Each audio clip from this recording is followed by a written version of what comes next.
to even argue that you have not even protected voters. You are making them that they must vote. Even the Australia that is being talked about, or Bolivia, or Brazil. But let me stay with Australia. The proposal to make voting compulsory in Australia dates back to around 1915. Even in Australia, there are certain categories that are exempted.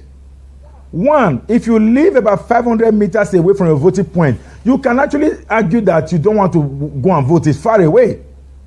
If you are sick, hospitalized, or there is a force majeure on election day, it rained heavily, and you don't want to go into the rain to vote.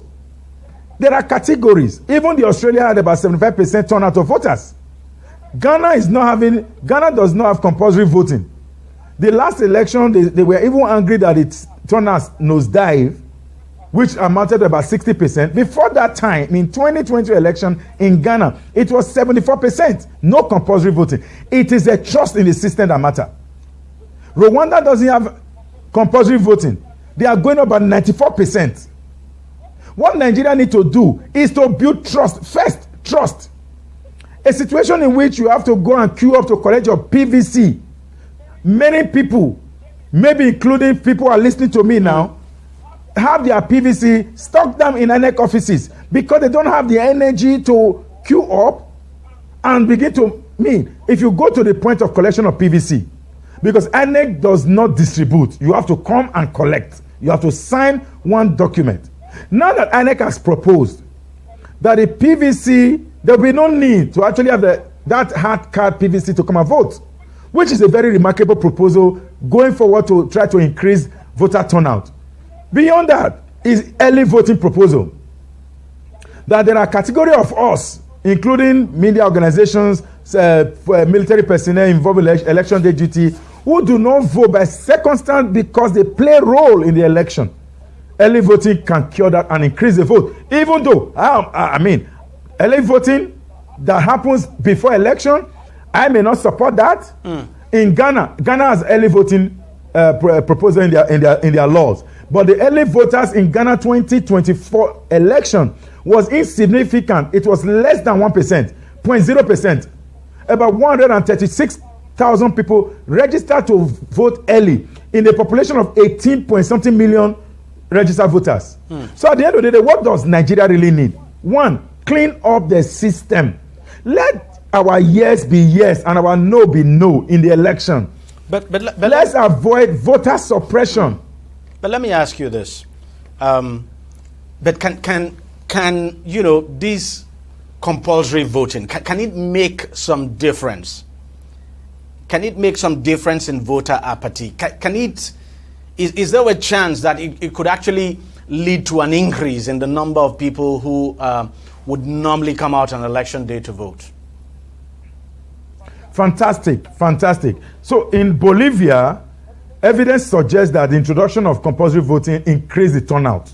So you are forcing people wherever you are to come and vote. That same evidence suggests that more people started collecting money to come out and vote. So they will go, from all our evidence, particularly even in Egypt, some research suggests that people who did not want to vote, because you have made it compulsory, they went to the polling unit and trumpeted two parties. At the end of the day, they didn't want to vote because they don't prefer any of the candidates. So they ended up making their ballot to be rejected. So at the end of the day, you have 95% turnout. Meanwhile, the legitimate vote, that is what they call a valid vote cast, does not amount to the 90-something% turnout. So it's a weird scenario. Beyond that, in this country, there are individuals who went to register to vote who were not truly interested in voting. And the question is, how? So you know that INEC registration with the PVC is the only card. In fact, Eze Wango has explained this very fantastically well.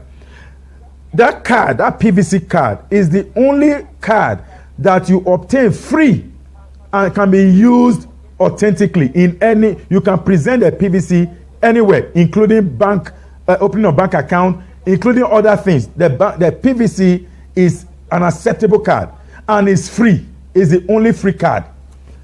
Other cards, you may argue that NIN is free, but I'm not sure you even have the NIM card, because all we have is the slip to date.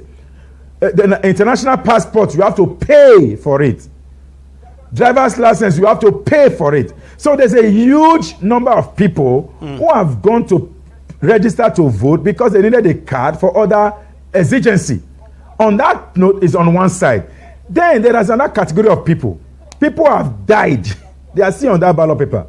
You know, in this country, death registration is almost like, why would you go and register death now? It's almost culturally unacceptable. But how do you clean up a document that is about 93,000 registered voters? And we are not speaking to auditing of that ballot to know those who may have died. And how do you even do that? So you have to go and paste the registered voters in a particular location, which INEC does every election cycle. Paste it for claims and objection. But people don't report death. And do you know, if INEC just use reporting of death alone, people can go and report death, because we have also seen in this country where, in an attempt to change a party candidate, they have to go and print the poster, the obituary poster of those candidates, because they need to change them, because the law says for you to change a candidate, the candidate may have to die or something. So in an attempt to change candidate, political party actors went to print burial posters and submitted it to INEC. They went to get a death certificate and submitted to INEC, until INEC discovered that it was all fake. So political parties and actors can do anything. They can actually go on the register and begin to list out names who are not in favor of them and report them for that they have died.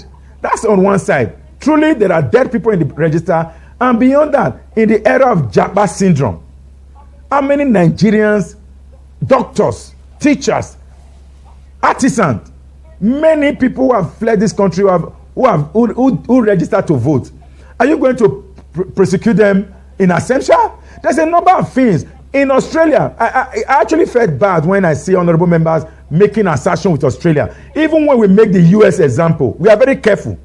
Australia is a great democracy. It's one of those